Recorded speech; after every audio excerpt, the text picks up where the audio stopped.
एक सफेद सारस ने अभी अभी एक अंडा दिया था, पर जब वह खाना ढूंढने निकला तो अचानक एक जहरीला सांप निकला। सारस के पास कोई चारा न था, वह अंडे को छोड़कर भाग गया। लेकिन जैसे ही सांप अंडे को निगलने वाला था, उसने देखा कि एक लोमड़ी उधर से गुजर रही है।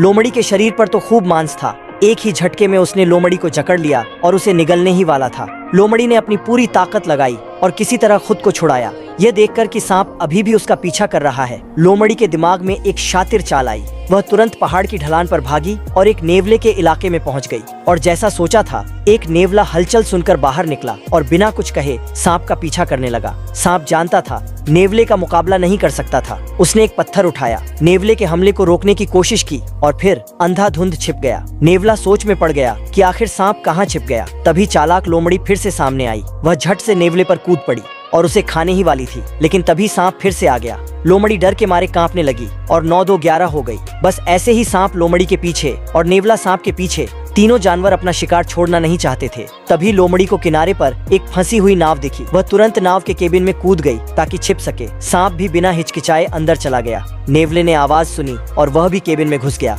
लेकिन ऐसे घूमते रहने का आखिर कब तक चलता। मौका देखकर सांप सबसे पहले मस्तूल पर चढ़ गया। अब कोई शिकारी नहीं था। लोमड़ी ने तुरंत नेवले पर हमला करना शुरू कर दिया। नेवले को लगा कि कुछ गड़बड़ है और वह भी झट से मस्तूल पर चढ़ गया। लोमड़ी से बचते हुए सांप का पीछा भी कर रहा था।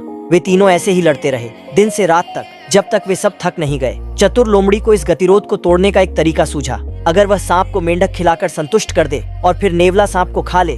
तुरंत लोमड़ी ने एक मेंढक पकड़ा और उसे सांप के मुंह में फेंक दिया और पानी में कूदकर उस झंझट से दूर हो गई।